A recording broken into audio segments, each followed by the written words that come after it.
પાટણ જિલ્લામાં તારીખ 3-5-2026ને રવિવારે સવારે 10 કલાકે જૈન જાગૃતિ સેન્ટર દ્વારા પક્ષીઓ માટે પાણીના કુંડા તથા ચકલી ઘર વિતરણનો કેમ્પ યોજાયો હતો। પ્રમુખ ભદ્રી શાહ દ્વારા આજે અતિશય ગરમીના કારણે પક્ષીઓ માટે પાણીના કુંડા તથા ચકલી ઘરનું વિતરણ કરાયું હતું। આ કેમ્પની શરૂઆત થતાં જ લોકોના ટોળે ટોળા ઉમટી પડ્યા હતા।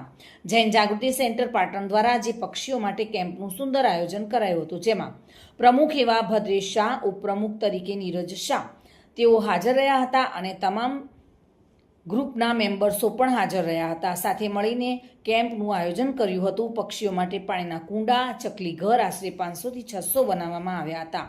જોકે પાટણ ટુડે ન્યૂઝ ગુજરાતીની ટીમ પહોંચી હતી અને ત્યાં સીધો વાર્તાલાપ કર્યો હતો। હેતલ પંચાલ સાથે bureau report, today Gujarati news.